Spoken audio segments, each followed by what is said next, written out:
رحم اللہ من قرأ الفاتحہ.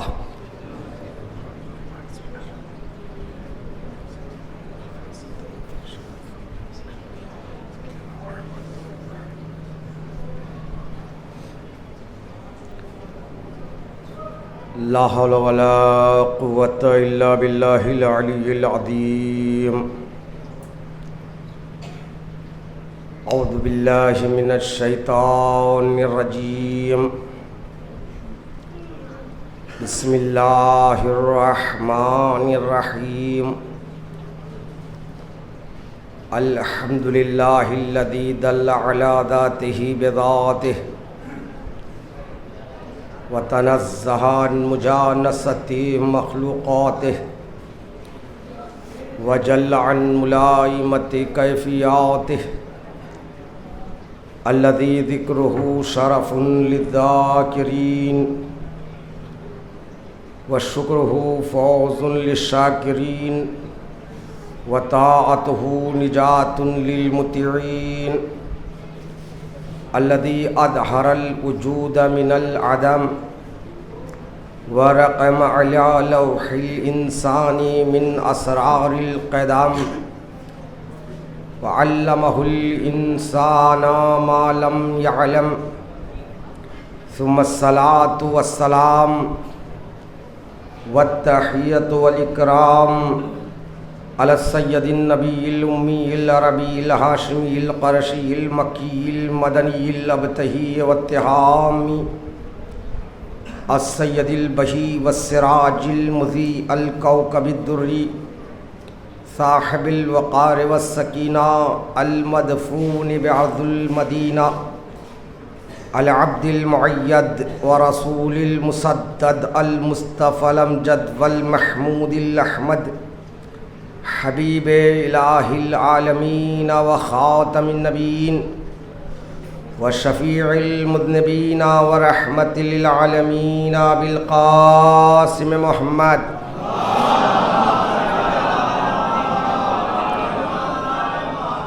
وآلہ الطیبین الطاہرین المعصومین المظلومین المنتخبین الصابرین الشاکرین ولعنت اللہ علی اعدائہم وغاصب حقوقہم ومنکری فضائلہم ومناقبہم ومصائبہم وعظمتہم وولایتہم اجمعین. اما بعد فقد قال اللہ تعالی وتبارک فی کتابہ الکریم وہو اصدق القائلین قولہ الحق. بسم اللہ الرحمن الرحیم. لا تجد قوما یؤمنون باللہ والیوم الآخر یوادون من حاد اللہ ورسولہ ولو كانوا آباءهم او ابناءهم او اخوانهم او عشيرتهم اولئك كتب في قلوبهم الإيمان وأيدهم بروح منه ويدخلهم جنات تجري من تحتها الأنهار خالدين فيها رضي الله عنهم ورضوا عنه اولئک حزب اللہ الا ان حزب اللہ هم المفلحون. صلوات پر محمد علیہ.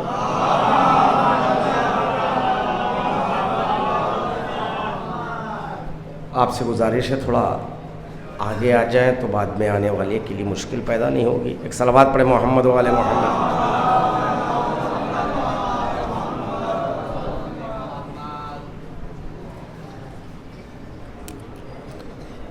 حضرات گرامی قدر، سلسلہ مجالس کی آخری نشست ہے. یقیناً آپ حضرات ماہ محرم کے چاند رات سے ہی مسلسل مصروف مجالس عزا ہے.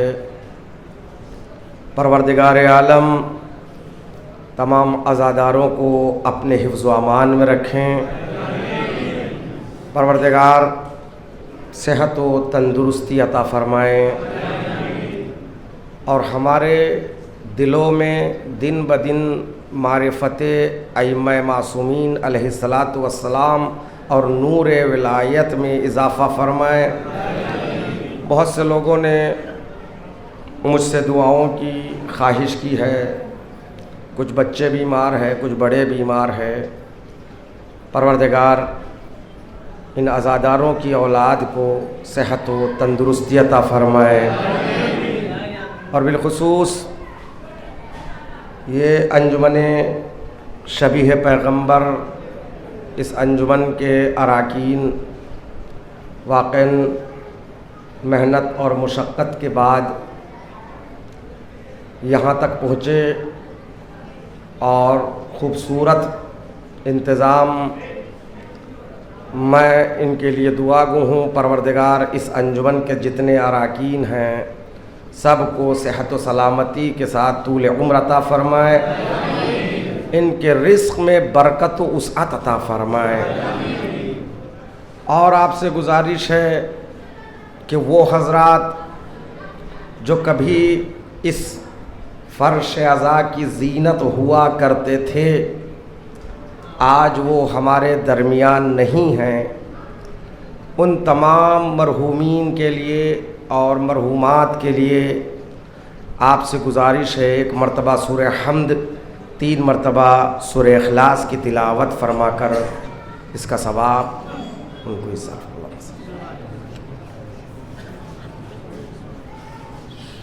اس کو اوپر کر دیا۔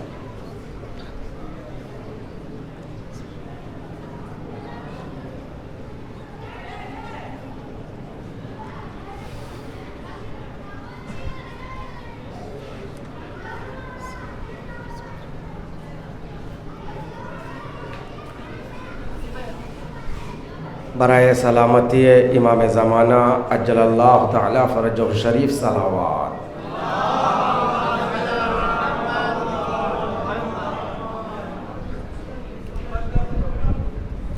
ایک اور صلوات پڑھے محمد والے محمد۔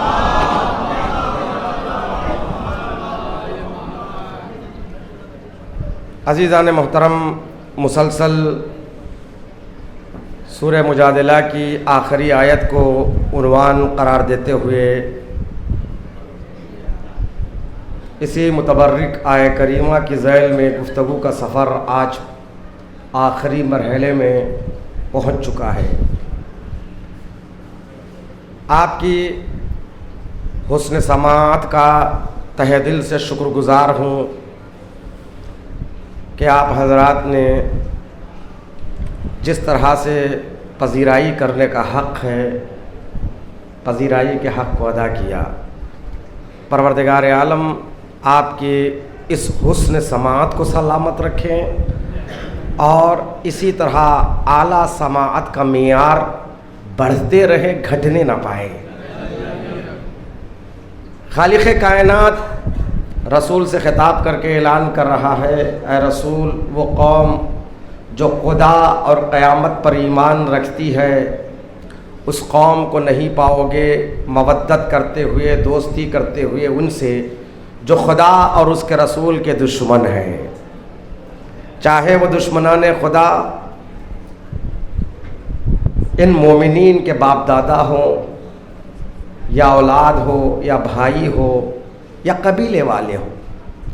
ایمان اتنا مستحکم ہے، اولئک کتب فی قلوبہم الایمان، ان کے استحکام ایمان یہ ہے کہ ایمان زبان کا لقلقہ نہیں ہے بلکہ دل کے اندر سما چکا ہے، دل پر حکومت کر رہا ہے۔ پروردگار عالم نے ان کے لیے اعلان کیا وَأَيَّدَهُمْ، پروردگار عالم ان کی تائید کرے گا اپنے روح خاص کے ذریعے۔ یہاں تک گفتگو ہو چکی روح کسے کہتے ہیں، یہاں روح سے مراد کیا ہے؟ وَيُدْخِلُهُمْ جَنَّاتٍ تَجْرِي مِن تَحْتِهَا الْأَنْهَارُ، موت کے بعد جنتوں میں داخل کر دیا جائے گا. رضی اللہ عنہم ورضوا عنہ، خدا ان سے راضی اور وہ خدا سے راضی. اصل نتیجہ بندگی، اصل عبدیت کی اساس اور میزان رضائے معبود ہے. ایمان جب مستحکم ہوتا ہے تو کیفیت یہ ہوتی ہے رضی اللہ عنہم ورضوا عنہ، خدا ان سے راضی ہے اور یہ خدا سے راضی ہے. ایک طرفہ محبت نہیں، دو طرفہ رضایت ہے. یہ بہت اہم مقام ہے. ورضوان من اللہ اکبر. قرآن کریم اعلان کر رہا ہے کائنات میں اگر سب سے بڑی چیز کوئی ہے تو وہ خدا کی رضا ہے. زندگی ایسی گزارو کہ اس زندگی سے خدا راضی رہے. ایک مرتبہ کا واقعہ ہے جب امام محمد باقر علیہ السلام کو یہ پتہ چلتا ہے کہ ان کے صحابی جناب جابر ابن عبداللہ انصاری بیمار ہیں، بستر علالت پر ہے، تو امام ان کی عیادت کے لیے ان کے گھر پہنچتے ہیں. وہ جابر ابن عبداللہ انصاری جس کے متعلق مجھے عرض کرنے کی ضرورت نہیں، جس نے رسول کے دور کو دیکھا، جس نے دختر رسول سے حدیث قصہ کو نقل کیا، ان جابر ابن عبداللہ انصاری، یہیں سے آغاز ہوتا ہے نا حدیث قصہ کا. وہ جابر ابن عبداللہ رسول سے حدیث مروی ہے، حتیٰ دختر رسول سے، بڑی بات ہے، حدیث قصہ کو نقل کیا. امام حسن کی خدمت میں رہے، مولائے کائنات کی خدمت کی، امام حسین کی خدمت میں رہے، حتیٰ پہلا زائر حسینی جس نے روز اربعین قبر امام حسین علیہ السلام کی زیارت کی، چوتھے امام کی زندگی کو دیکھا. رسول نے فرمایا تم اتنی حیات پاؤ گے کہ میرا ہم نام میری صلب میں پیدا ہوگا، تم اس کو میرا سلام کہنا. امام پنجم یعنی پانچویں امام کے زمانے تک گویا رسول اکرم نے جابر ابن عبداللہ کی حیات کی گارنٹی لی. جب پانچویں امام کا دور آیا اس وقت جابر ابن عبداللہ انصاری نابینا ہو چکے تھے، بے چین تھے، اس لیے کہ رسول کا سلام پہنچانا ہے. N N Baqir, N N Baqir, وہ باقر کہاں ہیں، وہ فرزند رسول کہاں ہیں جس کو مجھے رسول کا سلام پہنچانا ہے. تو بعض روایتیں ملتی ہیں مختلف مقامات پر مختلف طریقے سے ملتی ہیں روایتیں. ایک روایت اس میں یہ ہے کہ جابر ابن عبداللہ انصاری کے پاس خود امام نے آ کر کہا ہے جابر کیا میرے دادا نانا کا سلام، میرے جد کا سلام مجھ تک نہیں پہنچاؤ گے؟ عظمت محمد باقر علیہ السلام کو یہیں سے جانیے. کون ہے محمد باقر علیہ السلام؟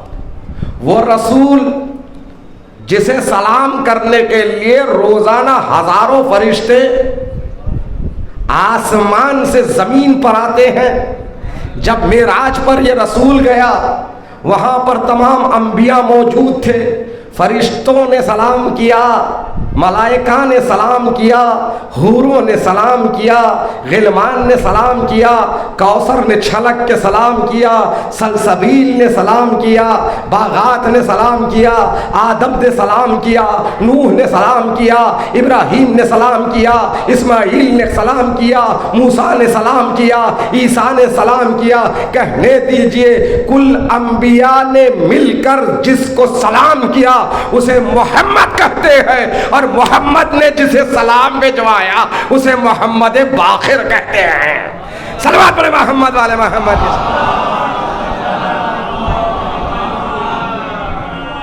وہ امام اور یہ جابر، جب جابر بیمار ہو گئے تو امام پنجم ان کے گھر پہ عیادت کے لیے جاتے ہیں۔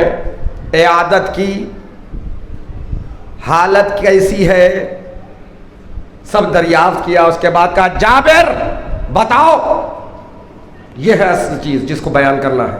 جابر بتاؤ تم کس چیز کو کس چیز سے بہتر سمجھتے ہو؟ توجہ چاہتا ہوں میرے عزیزو، کس چیز کو کس سے بہتر سمجھتے ہو؟ جابر نے کہا اے فرزند رسول، میں ضعیفی کو جوانی سے بہتر سمجھتا ہوں۔ کیوں؟ انسان ضعیفی میں گناہ کر نہیں پاتا، ویسے جوانی میں گناہ کرنے کے امکانات زیادہ ہوتے ہیں، لہذا جابر نے کہا میں ضعیفی کو جوانی سے بہتر سمجھتا ہوں۔ مولا میں دولت مندی اور ثروت مندی سے بہتر فقیری کو سمجھتا ہوں۔ جب انسان کے پاس پیسہ آ جاتا ہے تو گناہ کے امکانات بڑھ جاتے ہیں، لہذا جابر نے کہا میں فقیری کو دولت مندی سے بہتر سمجھتا ہوں۔ کہا میں صحت مندی سے بہتر بیماری کو سمجھتا ہوں، اس لیے کہ انسان جب بیمار ہوتا ہے تو ڈر پیدا ہوتا ہے، دعائیں کرنے لگتا ہے، گناہ نہیں کر سکتا۔ صحت مند ہوتا ہے تو نعمت صحت کی اسے قدر نہیں ہوتی ہے، صحت ہی کے ساتھ وہ گناہ کر سکتا ہے۔ لہذا جابر نے بتایا میں فقیری کو دولت مندی سے بہتر سمجھتا ہوں، میں ضعیفی کو جوانی سے بہتر سمجھتا ہوں، میں اسی طرح بیماری کو صحت مندی سے بہتر سمجھتا ہوں۔ یہ تھا جابر کا بیان۔ ایک مرتبہ مولا نے مسکرا کر کہا جابر یہ تم کو کس نے حق دے دیا، اس کو اس سے بہتر سمجھو۔ توجہ چاہتا ہوں میرے عزیزو، جابر تم کو کس نے حق دے دیا، تم اس کو اس سے بہتر سمجھو، اس کو اس سے بہتر سمجھو، اس کو اس سے بہتر سمجھو۔ بستر علالت پر بھی جابر کہتے ہیں آقا بوڑھا ہو چکا ہوں مگر آج بھی آپ ہی کا شاگرد ہو، اور امام نے بتا دیا جہاں صحابیت کی سرحد ختم ہو جاتی ہے وہیں سے امامت کا آغاز ہوتا ہے۔ امام نے فرمایا جابر یہ مت کہو کہ میں اس کو اس سے بہتر سمجھتا ہوں، یہ کہو خدا جس حال میں رکھے اسی میں خوش ہوں۔ صلوات پر محمد والے محمد کے شان میں۔ یعنی جابر کے بات کو کاٹ کر امام نے یہ بتایا تمہیں اختیار نہیں ہے کہ تم چنو، جس حال میں خدا رکھے۔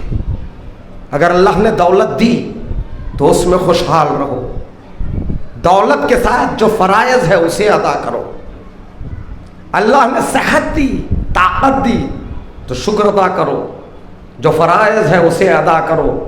حق نہیں ہے آپ سلیکٹیو ہو جائے، میں یہ پسند کرتا ہوں یہ پسند نہیں کرتا ہوں۔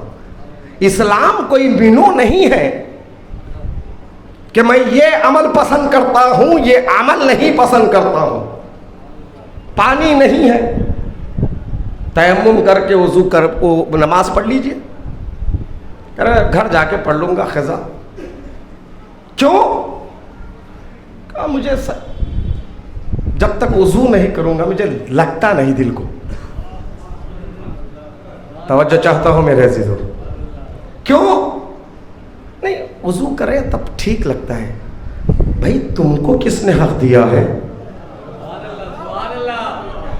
بہت سے لوگ ہمارے ساتھ زیارتوں پر بھی نکل جاتے ہیں، آ جاتے ہیں، فلائٹ کے ٹائمنگز ایسے ہوتے ہیں کہ کبھی کبھی نماز پڑھ لینا پڑتا ہے. ہم ہوتے ہیں کسی کونے میں نماز پڑھ لیتے ہیں. بہت سے لوگ زیارت پہ جا رہے ہیں, وقت نماز ہے, قضا ہو رہی ہے, آہستہ سے مولانا سے دور ہو جاتے. بھائی نماز پڑھ لی آپ نے؟ پڑھ لوں گا جا کر. ارے جانے تک قضا ہو جائے گی. کپڑے بدلنا ہے, پسینہ ہے.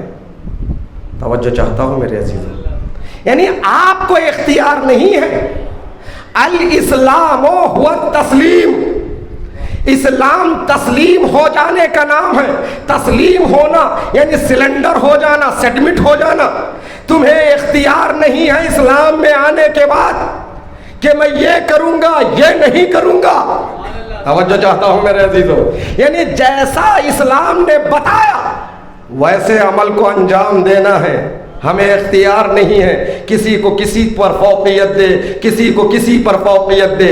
بہت سے لوگ کہتے ہیں لا اکراہ فی الدین, دین میں کوئی اکراہ نہیں ہے, پڑھ لیں گے.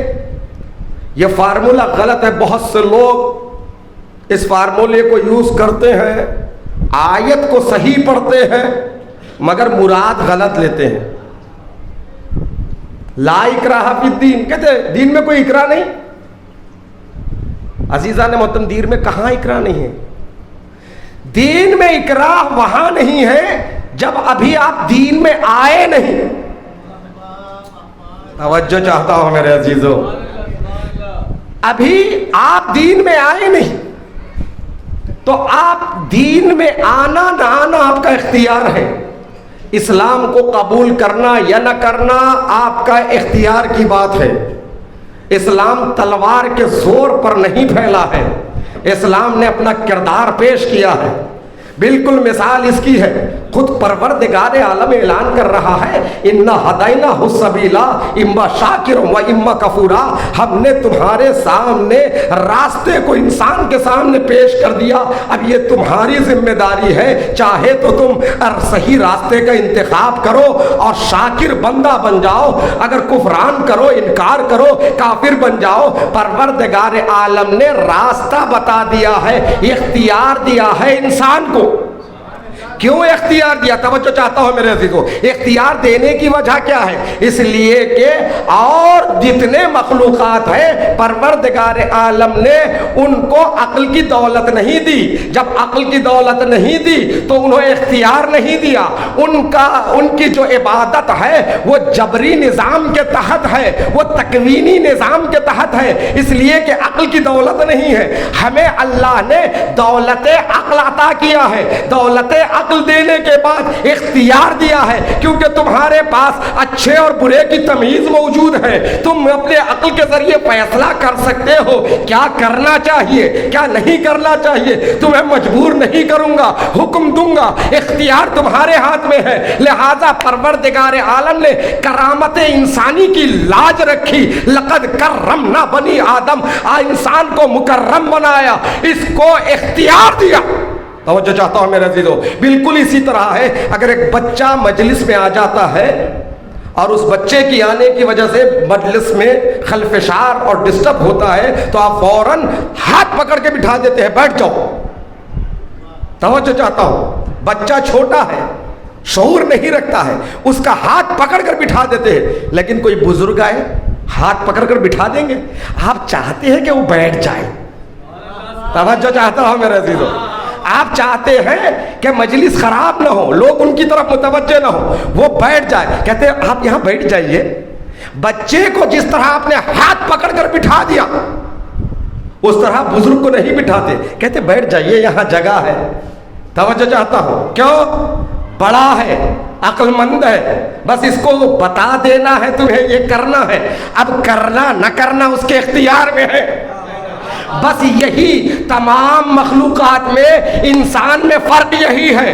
ہر دنیا کی ہر شے اللہ کی عبادت کر رہی ہے. سورہ جمعہ میں ہے نا, یسبح للہ ما فی السماوات و ما فی الارض, یعنی جو کچھ زمین و آسمان میں ہے اللہ کی تسبیح کر رہی ہے. آسمان مشغول عبادت الہی ہے, زمین مشغول عبادت الہی ہے. بارش کے قطرے یہ بادلوں کی عبادت ہے, چڑیوں کا چہچہانا یہ چڑیوں کی عبادت ہے. زلف سنبل کا الجھنا یہ ان کی عبادت ہے، دریاؤں کا موجے لینا یہ ان کی عبادت ہے، صحراؤں کا کروٹیں لینا یہ ان کی عبادت ہے، پہاڑوں کا استقلال کے ساتھ کھڑے ہونا یہ ان کی عبادت ہے، پھولوں کا مہکنا یہ پھول ہے، کلیوں کا چٹکنا یہ کلیوں کی عبادت ہے، خاروں کا کھٹکنا یہ خاروں کی عبادت ہے، کائنات کی ہر شے نظام تکوینی کے تحت اللہ کی عبادت کر رہے ہیں۔ سورج اپنی عبادت سے ہٹ نہیں سکتا، اس کا جو فریضہ ہے اسے ادا کرنا ہے، چاند اپنی جگہ عبادت میں مشغول ہے، کائنات کی ہر شے اللہ کی عبادت کر رہی ہے، مگر ان کی عبادت نظام تکوین کے تحت ہے، مگر اللہ نے انسان کو عقل کی دولت دی ہے، لہذا انسان سے عبادت چاہ رہا ہے مگر تکوینی نظام کے تحت نہیں، تشریعی نظام کے تحت۔ صلوات علی محمد وعلی محمد۔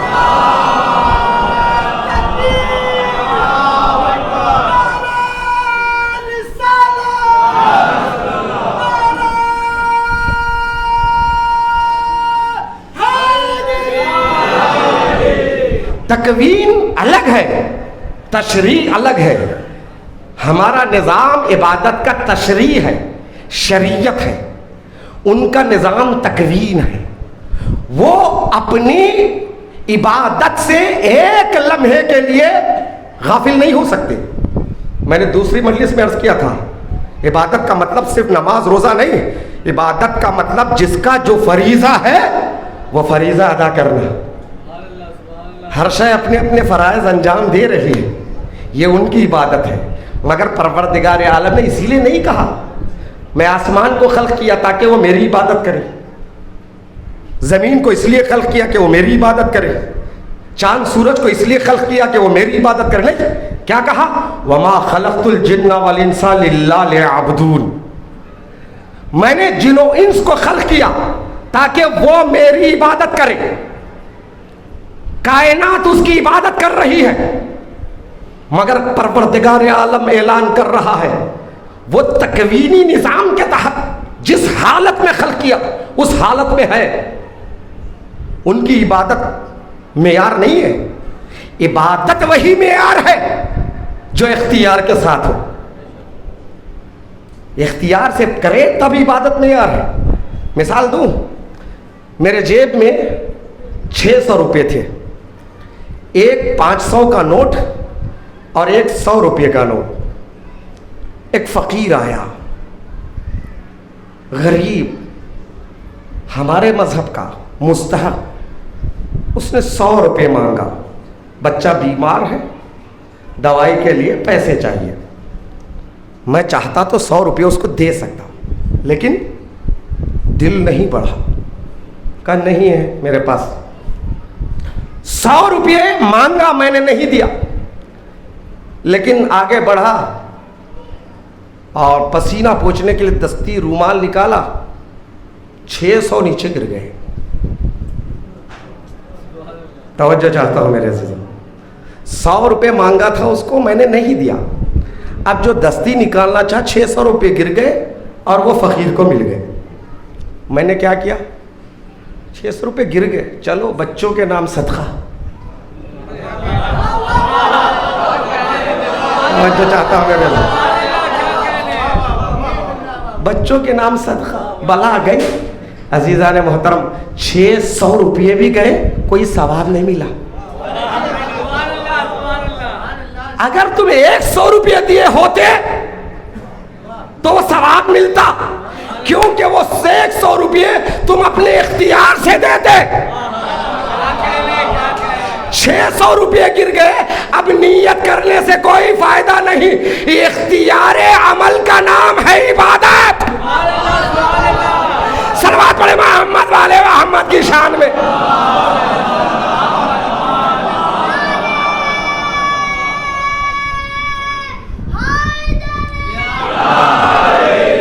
اختیار عمل کا نام ہے عبادت. تو عزیزان محترم معلوم ہوا نا جو غیر اختیاری ہو اس کی کوئی تعریف نہیں ہوتی, جو اختیار کے ساتھ کرے اس کی تعریف ہوتی ہے. اسی لیے تو اصحاب کہف ہزاروں سالوں سے سو رہے ہیں, ان کی سونے کی نہ قرآن میں کوئی تعریف ہے نہ حدیث میں کوئی تعریف ہے, اس لیے کہ وہ سونا ان کے اختیار میں نہیں تھا, خدا نے سلایا, وہ سو رہے ہیں. مگر ایک ہے جس نے شب ہجرت تلواروں کے سائے میں چادر اوڑھ کے سویا تو آیت نازل ہے. صلوات پڑھیں محمد والے محمد کی.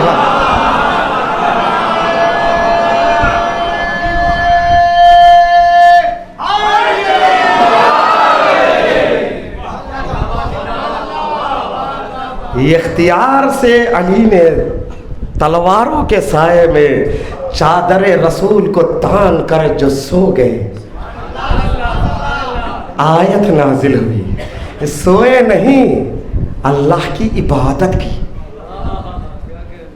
لوگ کہتے ہیں علی نے عبادت کو چھوڑ کر رات بھر سوئے. نہیں, میں نے کہا نا عبادت صرف نماز نہیں, کبھی کبھی عبادت نماز نہیں, کبھی سونا عبادت ہے. توجہ, چپ بیٹھ جائیے بچے, ایک صلوات پڑھیں محمد والے محمد کی جان.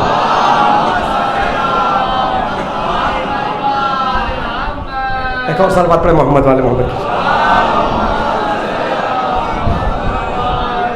اگر میری پہلی مجلس سے آپ متوجہ ہیں تو بات آپ تک پہنچ جائے گی. کہا نماز عبادت نہیں, ہر وہ فعل عبادت جس میں اللہ کی مرضی ہو. کل تک مرضی اللہ کی علی کے لیے ہی تھی کہ وہ نماز پڑھے, آج مرضی یہ نہیں ہے کہ وہ نماز پڑھے. آج اللہ کی مرضی اس لیے ہے کہ اس میں ہے کہ وہ نماز نہیں, بستر رسول پر سو کر رسول کی جان بچائے.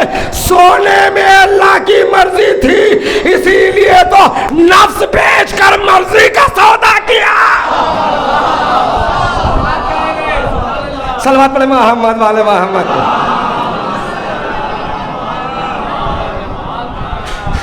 مرضی رضی اللہ عنہم ورضوا عنہ, یہ ان سے راضی یہ ان سے راضی. رضائے معبود سیکھنا ہے تو علی سے سیکھو. مولوی نے کہا, فارسی شاعر, از علی آموز اخلاص عمل, از علی آموز اخلاص عمل, شیر حق را دان منزہ از دغل, شیر حق را دان منزہ از دغل, در غزا بر پہلوانی دست یافت, در غزا بر پہلوانی دست یافت, زو شمشیری براورد و شناخت. کہتا ہے اخلاص عمل اگر سیکھنا ہے تو علی سے سیکھو. علی نے کبھی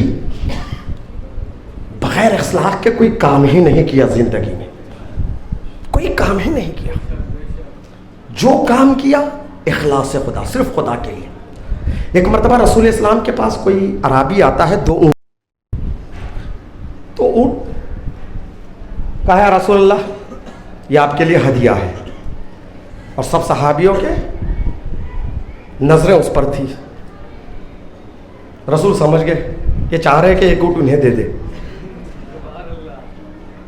دلوں کا راز جاننے والا میرے رضوی نے کہا 2 رکعت نماز کوئی پڑھ کے بتا دے جو اونٹ لینے کے لیے نہ ہو, خدا کی رضا کے لیے ہو, اس کو یہ اونٹ دے دوں گا.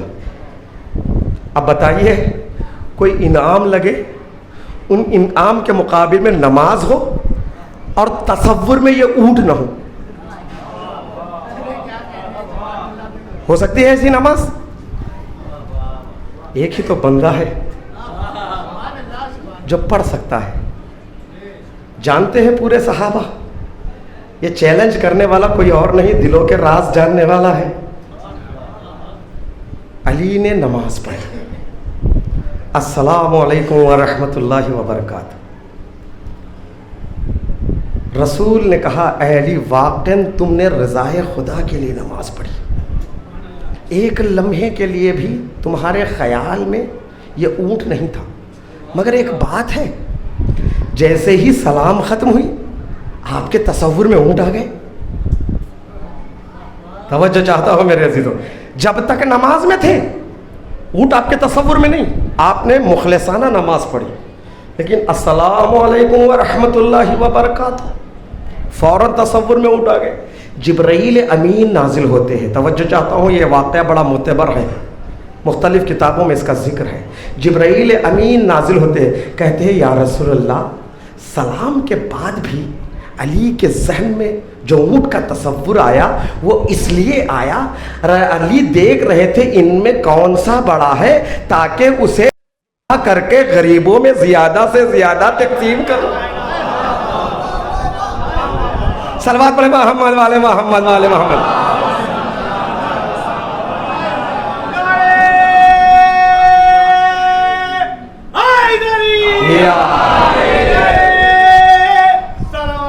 اللہم صلی علی محمد۔ سن رہے از علی آموز اخلاص عمل، علی سے سیکھو اخلاص عمل کیا ہے۔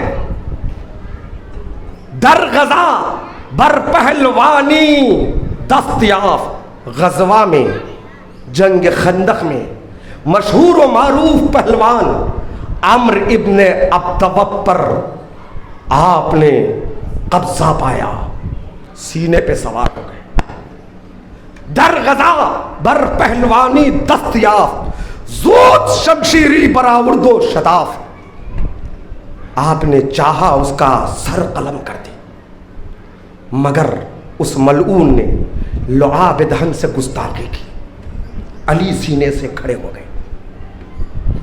توجہ چاہتا ہوں، بڑا میسج ہے اس میں، مولا کائنات نے ہم سب کو دیا ہے۔ میسج بتاؤں؟ پہلے میسج بتا دوں گا۔ میسج یہ ہے کہ کبھی کبھی حق کا ساتھ دیتے ہوئے بھی ذاتی دشمنی شامل نہیں ہونا چاہیے۔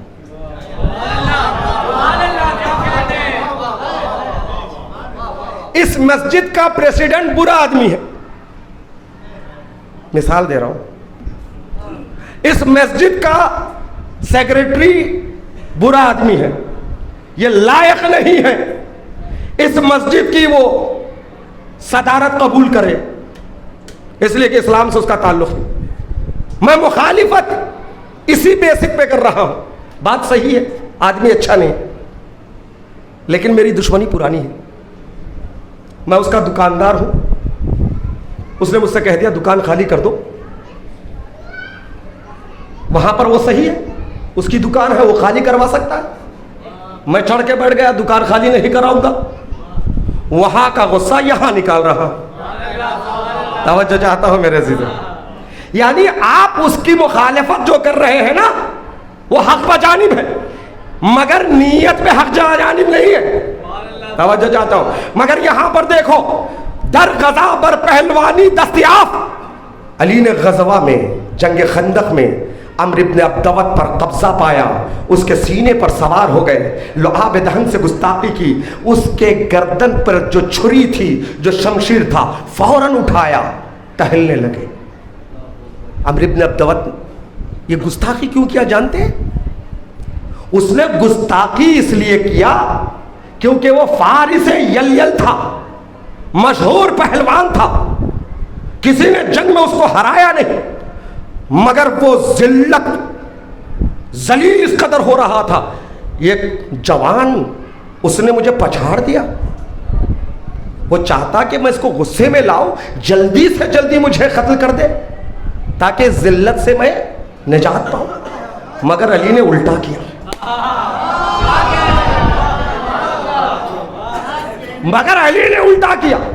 ٹہلنے لگے۔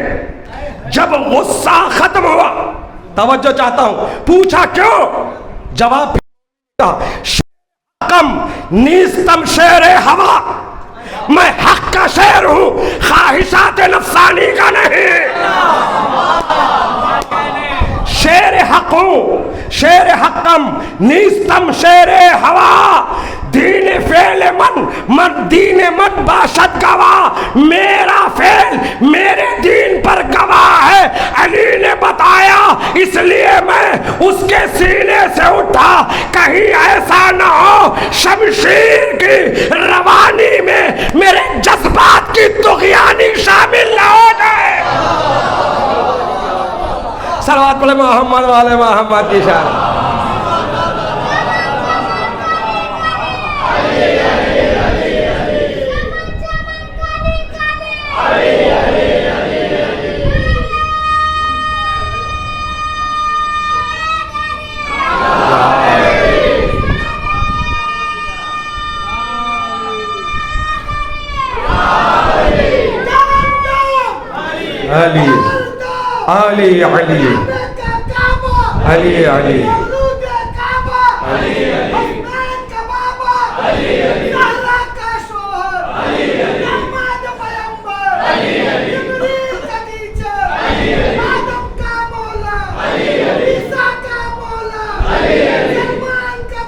علی علی علی علی علی علی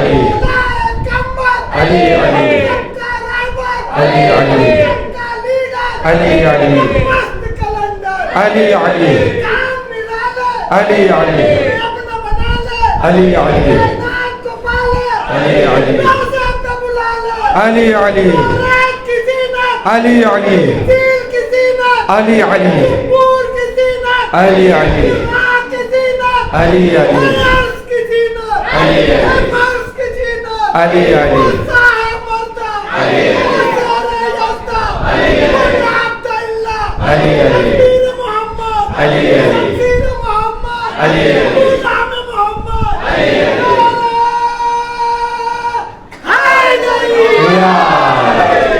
شیر حقم نیستم شیر ہوا، فعل من بر دین بن باشد گواہ۔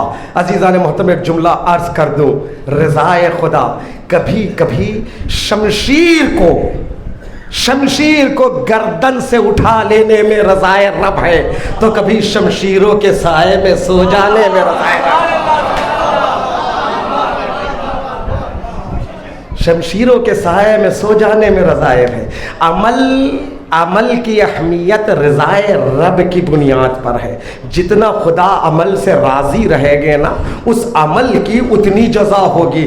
اب مجھے معلوم نہیں علی نے جو اس کے سینے سے اٹھ کر ٹہلنے لگے، جب ذاتی غصہ ختم ہو گیا تب خدا کے لیے عمرو ابن عبدوت پر ضربت لگائی۔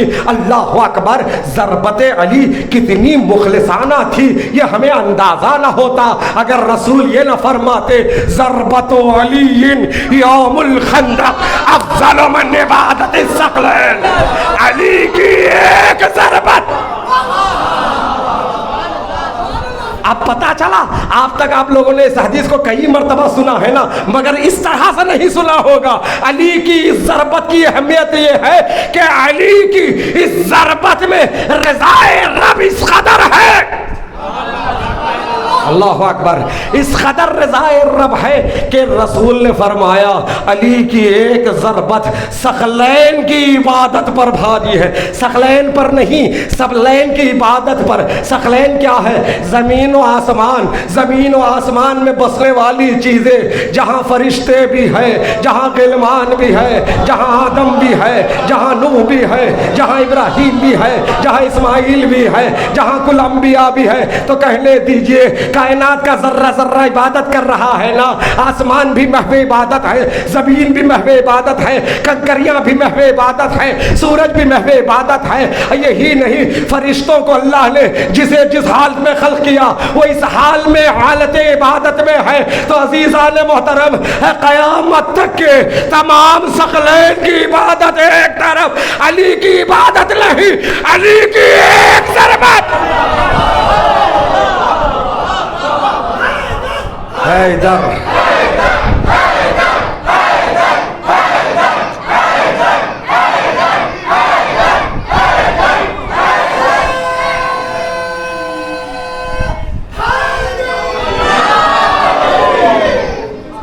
اللہ اکبر، یعنی ایک ضربت علی کی، ثقلین کی عبادت پہ بھاری. توجہ چاہتا ہوں میرے عزیزوں, اس سے اندازہ لگو علی کی ضربت. علی کا مقابلہ کرنے والوں, علی کی جنگوں کا نہیں, علی کی ایک ضربت کا جب کائنات مقابلہ نہیں کر سکتی تو علی کی عبادت کا کون مقابلہ کرے گا؟ علی کی عبادت ہے. علی کی عبادت بھی علی ہے. توجہ چاہتا ہوں, علی کے معنی بلند ہے. علی ہی بلند نہیں ہے, علی کی ہر صفت علی ہے. علی کی سخاوت بھی علی ہے, علی کی شجاعت بھی علی ہے, علی کا علم بھی علی ہے, علی کا کمال بھی علی ہے, علی کی شجاعت بھی علی ہے, علی کی عدالت بھی علی ہے, علی کی ہر فضیلت علی ہے, علی کا خدا بھی علی ہے. صلوات پڑھے محمد والے محمد.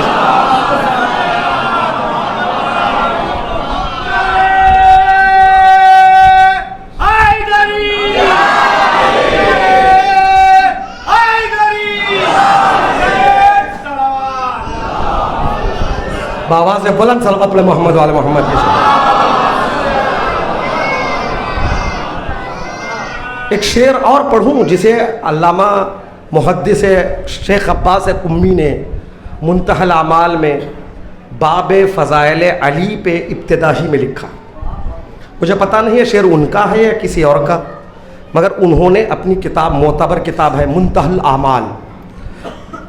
محدث اسے کہتے ہیں جو حدیثوں سے بات کرتا ہے.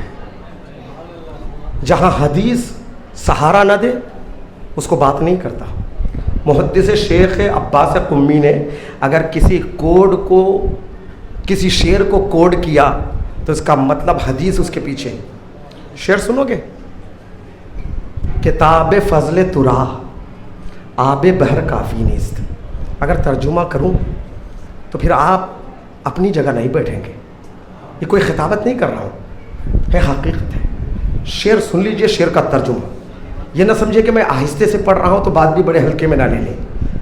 کتاب فضل ترا آب بحر کافی نیست کہ تر کنم سر انگشت و صفا بے شمارم.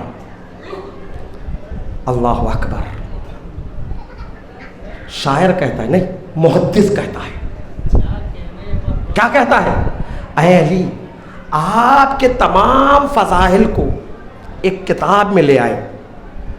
وہ فضائل جو خدا جانتا ہے, وہ فضائل جو علی رسول جانتے ہیں, وہ فضائل جو علی جانتے ہیں, وہ فضائل جو ائمہ جانتے ہیں. ہمارے پاس کچھ فضائل آئے ہیں,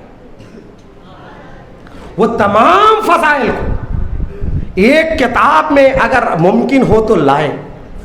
کتاب فضل ترا, آپ کی کتاب, اگر اسے لے کر دریا کے کنارے بیٹھ جائیں.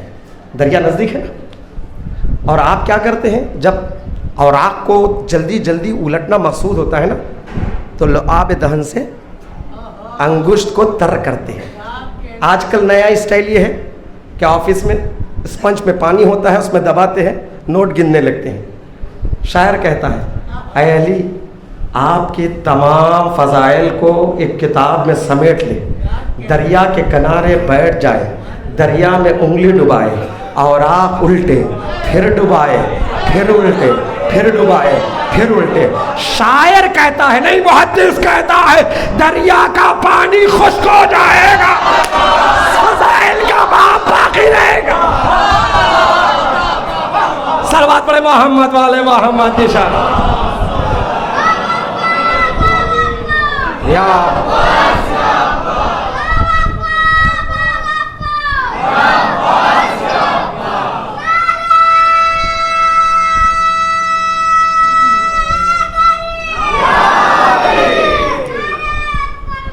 اللہم صلی علی محمد.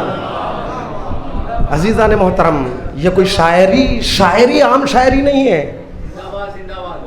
علی کا ہر عمل علی ہے. علی کی سخاوت, علی کی عدالت علی. اللہ اکبر. عدالت کا معیار دیکھو. ایک مرتبہ بہت سی باتیں چھوڑ رہا ہوں, ایک مرتبہ جنگ یمن سے مال غنیمت آتا ہے. رسول اسلام نے کہا علی یہ مال غنیمت اصحاب میں جو جنگجو ہیں ان میں تقسیم کرو. درہم و دینار تھے, سکے تھے, جتنے جنگ میں تھے سب آؤ. علی نے یوں یوں یوں یوں سب کو دے دیا. مٹھی اٹھایا, اس کو دیا, اس کو دیا, اس کو دیا, اس کو دیا, سب لیے, گنے. رسول کے پاس آئے, یا رسول اللہ بات کیا ہے؟ علی نے انصاف نہیں کیا. کیوں؟ کہا اٹھا اٹھا کر یوں دے دیے, نہ گنا, نہ ناپا, نہ تولا. علی نے کہا, رسول نے کہا اچھا اچھا جو کچھ لیے ہیں نا سب آ جاؤ. سب آ گئے. نکالو اپنا اپنا حصہ سامنے رکھو. سب نے اپنا اپنا حصہ سامنے رکھا, اور اس کے بعد ایک سے کہا ترازو لاؤ. ترازو کو منگوایا گیا, اس حصے کو اس پہ رکھا, دوسرے کو حصے ادھر رکھا, کانٹا ادھر سے ادھر نہیں ہوا. پھر اس حصے کو نکالا, لاؤ تمہارا حصہ, کانٹا ادھر ہوا. جتنے حصے تھے سب کو تولا, کسی کے حصے میں اتنا فرق نہیں آیا. تب رسول نے فرمایا کفی و کف علی فی العدالہ سواء, میرا ہاتھ علی کا ہاتھ عدالت میں ہے. میرا ہاتھ علی کا ہاتھ عدالت میں برابر ہے. دست علی دست عدالت ہے, دست حسن دست عدالت ہے, دست حسین دست عدالت ہے.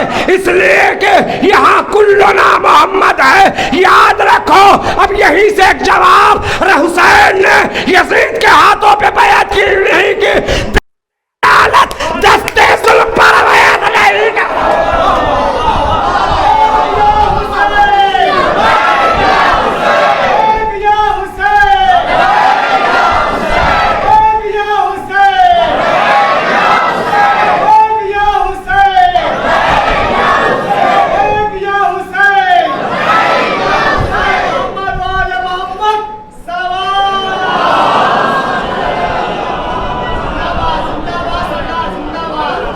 کلنا محمد علی کا ہاتھ دست عدالت ہے.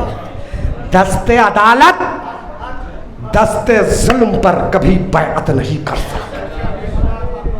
یہی نہیں, ایک واقعہ اور, امام رضا کا زمانہ.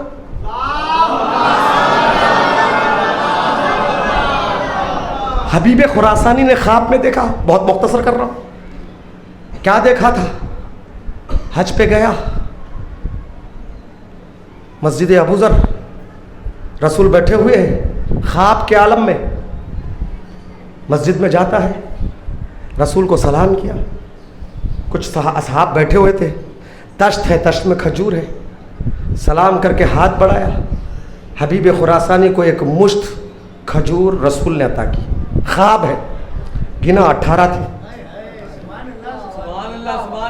تاریخ میں لکھا ہے 18 18 کھجور تھے. نیند سے خواب سے بیدار ہوتا ہے, تعبیروں کے تپتے ہوئے میدان میں خود کو پاتا ہے. اس کی تعبیر کیا ہو سکتی ہے؟ 18 کیوں ہے؟ رسول نے کھجور کیوں دیے؟ توجہ چاہتا ہوں, تعبیر پوچھنے کے لیے کس سے پوچھوں. اتنے میں پتہ چلا یہ حبیب خراسانی اپنا آدمی نہیں تھا, ہمارے مسلک کا نہیں تھا. توجہ چاہتا ہوں میرے عزیزوں, خواب دیکھا تھا, رسول نے 18 کھجور دیے. اب سنا اس نے کہ خراسان میں امام رضا فرزند رسول آ رہا ہے. تعبیر پوچھنے کے لیے گیا. مسجد کہاں ہے؟ مسجد میں ہے, عمومی ملاقات ہے. مسجد میں داخل ہوا, دیکھا ویسے ہی بیٹھے ہیں جیسے خواب میں رسول کو دیکھا تھا.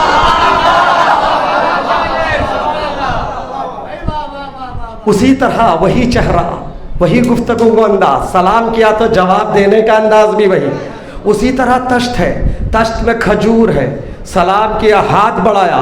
امام رضا نے ایک مشت کھجور اس کے حوالے کر دیا. وہ لیا اور گنتا ہے 18. توجہ چاہتا ہوں میرے عزیزوں، خواب میں رسول کو دیکھا، بیداری میں امام رضا، وہاں بھی 18 یہاں بھی 18، اس نے دیکھا، اللہ اکبر، عمل سے عمل کو ملایا، عمل ایک ہے، وہ خواب کا عمل، یہ بیداری کے عمل، اب علم کو علم سے ملا کے دیکھنا چاہ رہا ہے، کہا یا ابن رسول اللہ، اے فرزند رسول کچھ اور دے دو۔ توجہ چاہتا ہوں، امتحان لے رہا تھا علم کا، اگر وہ ضرورتاً مانگتا تو یہ انکار نہ کرتے، ایک روٹی کا سوال لے کے آنے والوں کو اونٹوں کی قطار دینے والے انکار نہیں کرتے، مگر مانگنے والا امتحاناً مانگ رہا تھا۔ ایک مسکرا کر امام رضا نے فرمایا اگر خواب میں میرے نانا تجھے کچھ اور دے دیتے تو میں بھی تجھے کچھ اور دے دیتا۔ تو کہنے دیجئے عزیزان محترم، یہ سب کے سب عدالت میں برابر ہے، جب ان کی ہاتھ سے ہاتھ نہیں بدلا تو ان کی بات سے بات کیا بدلے گئے؟ صلوات پر محمد والے محمد کی شان۔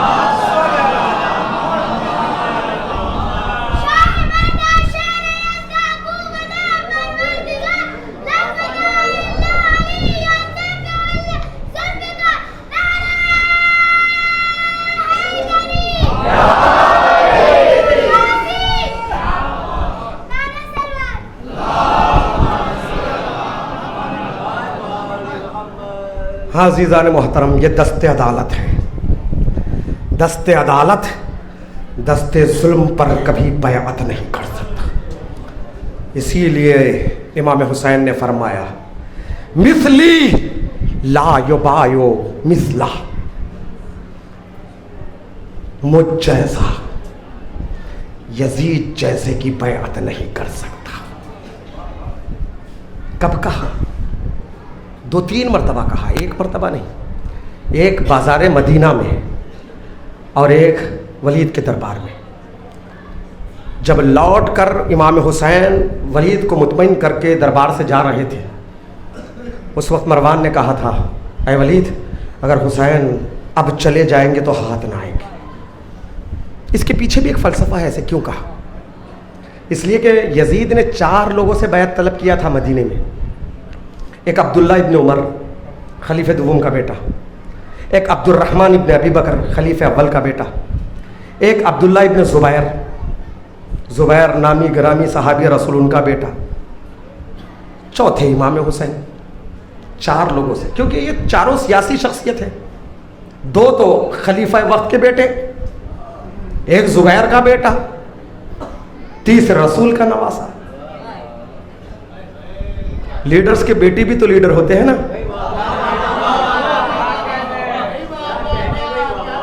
سماج ان کے ہاتھوں میں ہے۔ یزید نے چاہا کہ 4 سے بیعت لے لے، لیکن امام حسین جب جا رہے تھے تو مروان نے کیوں جملہ کہا آپ نے کبھی سوچا نہیں ہوگا؟ اور امام کو غصہ کس بات پر آیا؟ بات یہ ہے کہ تینوں بھاگ گئے، تینوں جنگل کی راہ پکڑ کر ادھر ادھر چلے گئے۔ عبداللہ ابن زبیر جنگل کے راستے سے مکہ چلے گئے، باقی 2 ادھر ادھر ہو گئے۔ سوچا یہ چوتھا ہے، لیکن اسے معلوم نہیں یہ فرار کا نہیں غیر فرار کا بیٹا ہے۔ امام حسین کو غصہ آ گیا، کیا کہا ہے اس پسر زن زانیہ، یبن الزرخا، اے فرزند چشم نیلگو۔ اس کے بعد امام نے فرمایا، بس آخری جملے ہیں، اس کے بعد مصائب میں آ رہا ہوں، آخری جملے ہیں۔ کیا کہا؟ ان اہل بیت النبوہ، سن ہم کون ہیں؟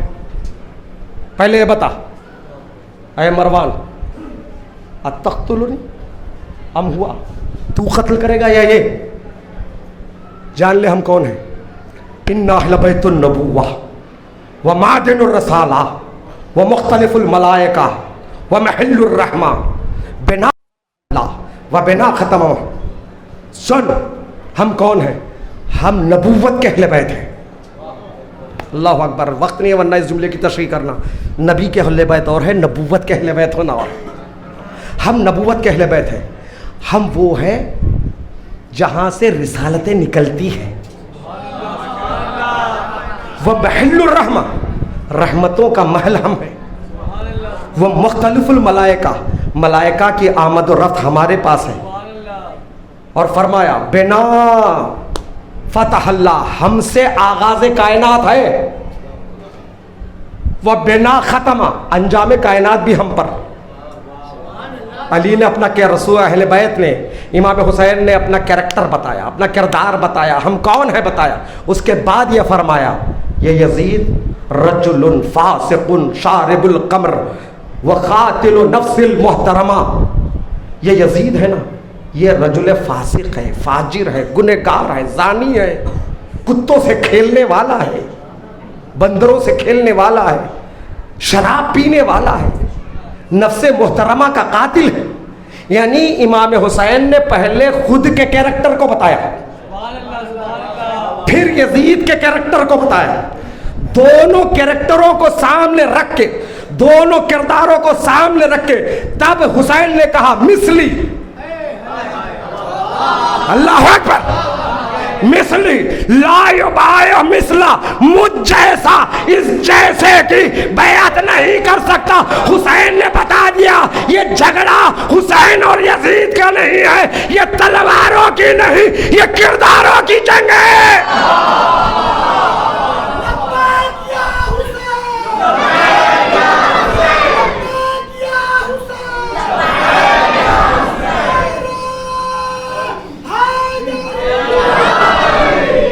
کربلا میں جنگ تلواروں کی نہیں، کرداروں کی جنگ ہے. حسینیت کردار کا نام ہے. پھر پیغام، اگر یہ مجلس تسلسل کربلا کا نام ہے تو حسینی کردار اپناؤ، حسینی کردار اپناؤ. اسی لیے ہمارے بزرگوں نے یہ مجلسیں بنائی ہیں. علامہ شہنشاہ حسین نقوی نے بڑی خوبصورت بات کہی ہے. بات یہ ہے کہ جب ہمارے پاس اتنے بڑی مسجدیں ہیں تو الگ سے عزا خانے بنانے کی کیا ضرورت ہے؟ بھائی مسجدوں میں 3 وقت میں 5 وقت کی نمازیں ہو جاتی ہے، اس کے بعد مسجد خالی. نماز کے وقت ہم مجلس نہیں کرتے، مجلس کے وقت نماز نہیں کرتے، تو وہیں نماز پڑھ لیتے، وہیں مجلس کر لیتے. یہ الگ سے خرچہ کیوں؟ نعوذ باللہ من ذالک. کوئی کہہ سکتا ہے فضول خرچی ہے نا، مسجد ہے، نماز پڑھو، مجلس کرو وہیں پہ. یہ عزا خانے کیوں؟ بزرگوں نے کیوں بنائی؟ جانتے ہیں اس کی وجہ کیا ہے؟ مسجد میں نان مسلم نہیں آ سکتا، مسجد میں غیر مسلم نہیں آ سکتا. مسلمان ہوگا وہی آئے گا، وہی سنے گا. عزا خانے اس لیے بنائے گئے، یہاں پر نہ مسلکوں کی قید ہے نہ مذہبوں کی قید ہے. حسین کے دروازے سب کے لیے کھلے ہیں. کافر بھی آ سکتا ہے، عیسائی بھی آ سکتا ہے، ہندو بھی آ سکتا ہے، مسلم بھی آ سکتا ہے، اہل حدیث بھی آ سکتے ہیں، اور فلفی بھی آ سکتے ہیں، شافعی بھی آ سکتے ہیں، یہاں پر شیعہ بھی آ سکتے ہیں. دروازے سب کے لیے ہیں. اگر کوئی سنی آتا ہے تو ان کے لیے زہر ابن قین مثال ہے، کوئی عیسائی ہے تو وہاب کلبی مثال ہے، یہاں پر کوئی گنہگار آ رہا ہے تو اس کے لیے حر مثال ہے. دروازے سب کے لیے کھلے ہیں. لہذا عزیزان محترم، یہاں سے بیان ایسے ہو کہ آنے والے بھاگے نہیں، جو بھاگے ہیں وہ بھی لوٹ کر آئے. صلوات علی محمد.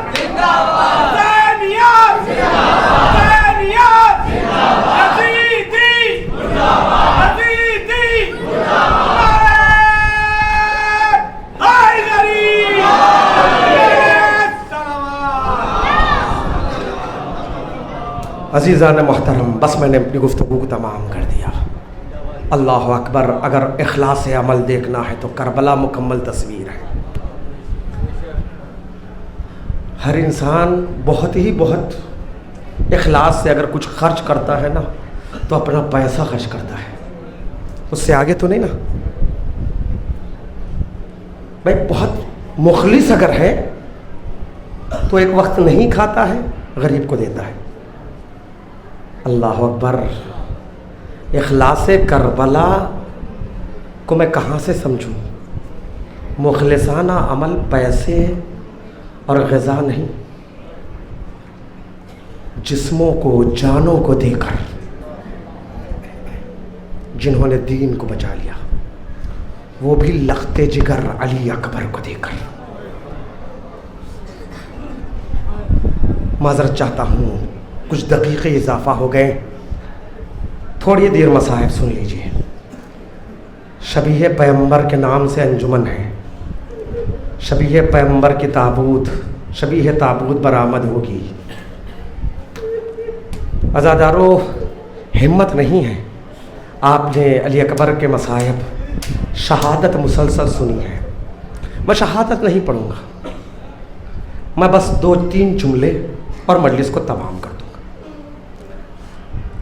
جانتے ہو، اللہ اکبر، شبیہ پیغمبر، اس معنی میں آپ غور کریں۔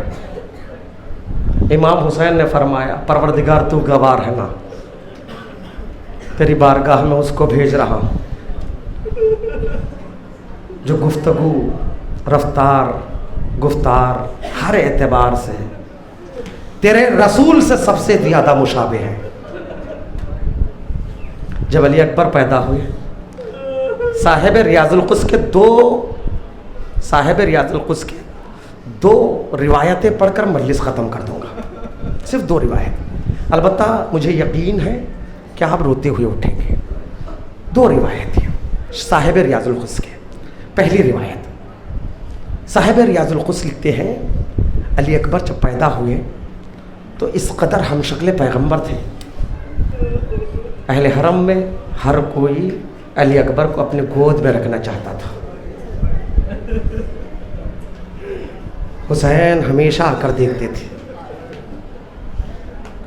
بچے جب بولنے لگتے ہیں نا، صاحبان اولاد ہے، میں بھی اپنے بچوں کا باپ، ذرا تصور کیجیے، جب بچے بولنے لگتے ہیں، باپ کو اس دن خوشی ہوتی ہے جب بچہ مانتا ہے بابا مجھے فلاں چیز لائیے۔ آپ بازار سے اپنے بچے کے لیے وہ چیز لاتے ہیں۔ حسین نے بھی کہا، بیٹا اگر کچھ دل چاہتا ہے تو مانگو، یہ باپ دینا چاہتا ہے۔ صاحب ریاض القدس لکھتے ہیں، میں باپ کچھ دینا چاہتا ہے، کیا چاہیے مانگو۔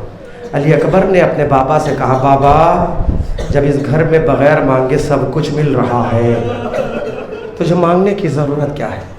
نہیں بیٹا، اگر تم مانگو گے نا مجھے خوشی ہوگی۔ علی اکبر نے کہا، بابا ضرورت پڑے گی تو ضرور مانگو گا۔ بس عزادارو، ایک روایت ختم ہوئی۔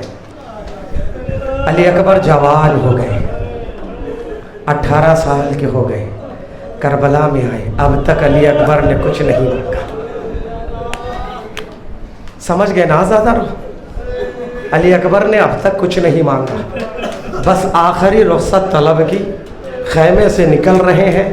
نکلنے کا انداز یہ ہے، راوی کہتا ہے کبھی پردہ اٹھتا ہے کبھی گرتا ہے۔ جب غور سے میں نے دیکھا تو کیا دیکھا؟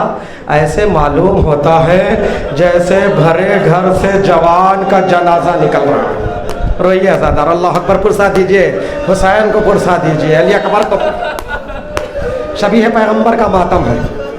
میں یہاں پر ایک جملہ رک کے راوی سے پوچھنا چاہتا ہوں، اے راوی، جب زندہ علی اکبر بھرے گھر سے نکل رہے تھے تو تجھے ایسے محسوس کیوں ہو رہا ہے؟ ایسا لگ رہا ہے جیسے بھرے گھر سے جوان کا جنازہ نکل رہا ہے۔ راوی ذرا اتنا بتا دے، اس منظر کو کیا لکھے گا جب بھرے گھر میں جوان کا جنازہ آئے گا؟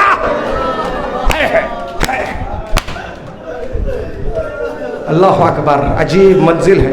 مکمل مصاحب نہیں پڑھوں گا، بس 2 روایتیں۔ ہاں زادارو، علی اکبر گئے، مقتل میں گئے، لڑتے لڑتے جب نامی گرامی پہلوان آیا، حسین نے لیلا سے کہا دعا کرو، دعا تمام ہوئی، علی اکبر آئے۔ 18 سال تک حسین نے انتظار کیا، بیٹا کچھ مانگے، یہ باپ دے۔ 18 سال تک نہ بیٹے نے مانگا، مگر 18 سال کے بعد مقتل میں کھڑے ہو کر بیٹا باپ سے کہہ رہا ہے بابا کیا پانی کی کوئی سبیل ہے؟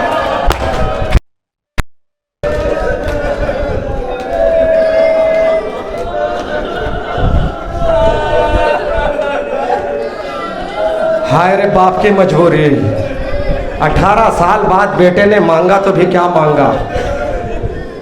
پانی کی سبیل، مگر حسین وہ بھی نہ دے سکے۔ ہائے رے حسین کی مجبوری۔ لو آزاد ہٹو۔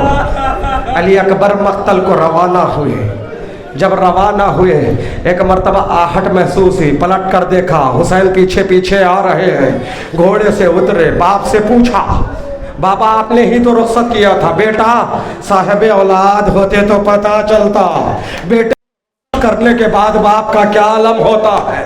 حاضادارو علی اکبر سے کہا بیٹا جب تک سامنا ہوتا رہے مڑ مڑ کر دیکھتے جانا۔ اللہ اکبر۔ اس کے بعد آسمان کا رخ کر کے حسین نے کہا پروردگار تو اس کی نسل منقطع کر دے جو علی اکبر سے میری نسل منقطع کر رہا ہے۔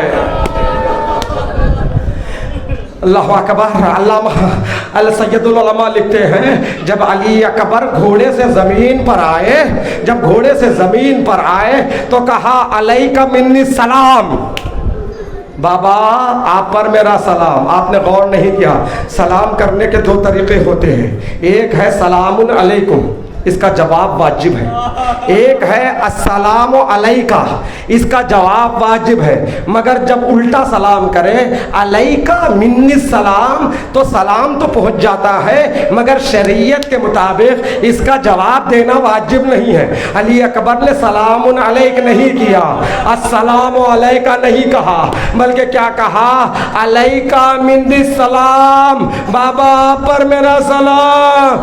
ایسا سلام علی اکبر نے کیوں کیا جس کا جواب باپ پر واجب نہیں؟ اس لیے کہ علی اکبر جانتے ہیں میرا بابا اتنا پیاسا ہے میرا جواب سلام بھی نہیں دے پائے گا۔ جب حسین علی اکبر زمین پر آئے آواز دی باب واہ آخری صلاح۔ مقاتل لکھتے ہیں، میر انیس نے لکھا حسین کا عالم ہے کبھی اٹھے تو کبھی شاہ مشرقین گرے، کبھی اٹھے تو کبھی شاہ مشرقین گرے، لکھا یہ ہے کہ 72 جگہ حسین گرے۔ عالم یہ ہے پدر پہ آج نئی واردات ہے بیٹا، خبر نہیں مجھے دن ہے کہ رات ہے بیٹا۔ حاضادارو سینے پہ نیزہ علی اکبر ایڑیاں رگڑ رہے ہیں۔ آخری روایت صاحب القدس کی اور مجلس کو تمام کر رہا ہوں۔ عزادارو یہ قائدین وہ ہے جب قافلہ مدینہ واپس جا چکا ہے، جب قافلہ مدینہ واپس جا چکا سید سجاد کبھی علی اصغر کو روتے تھے کبھی علی اکبر کو روتے تھے۔ ایک مرتبہ ایک صحابی سید سجاد کی خدمت میں آتا ہے، میری طرف متوجہ رہے بات کو تمام کر رہا ہوں۔ علی اکبر ایک صحابی سید سجاد کی خدمت میں آتا ہے، پوچھتا ہے اے امام اے فرزند رسول ایک بات مجھے کربلا سے متعلق دریافت کرنا ہے۔ سید سجاد نے کہا میں شاہد کربلا ہوں، میں نے ان آنکھوں دیکھے ہیں، پوچھ کیا پوچھنا چاہتا ہے؟ پوچھنے والے نے پوچھا آقا میں نے سنا کربلا کے میدان میں عصر عاشور مقتل میں ایک بی بی سرخ چادر اوڑھے ہوئے تھے۔ سوال یہ ہے مولا عصر عاشور مصائب کا عالم اور سرخ چادر کی ضرورت کیا تھی؟ اتنا سننا تھا۔ ارے سید سجاد سرو سینہ پیٹنے لگے۔ صحابی نے کہا آقا کیا مجھ سے کوئی گستاخی ہو گئی؟ کیا میں نے کوئی غلط سوال پوچھ لیا؟ ارے سید سجاد نے کہا نہیں تو نے صحیح پوچھا، مگر وہ چادر سرخ نہیں تھی، وہ بی بی کوئی اور نہیں تھی، میری پھوپھی زینب تھی، مگر چادر سرخ نہیں تھی، وہ سفید چادر تھی۔ جب علی اکبر میرا بھائی گھوڑے سے گرا میرے بابا نے بھائی کے سینے سے 9 کے نیزے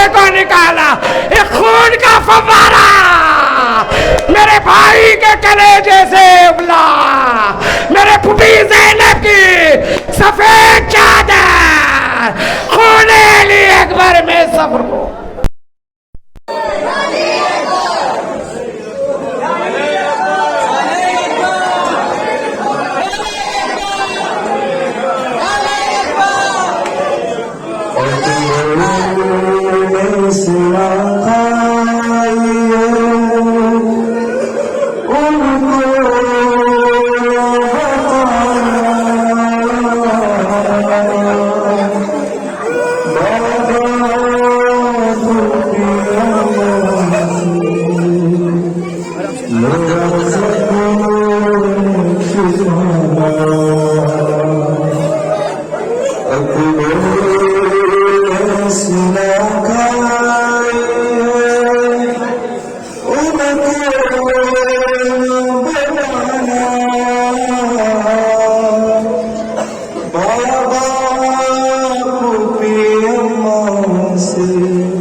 میرا سب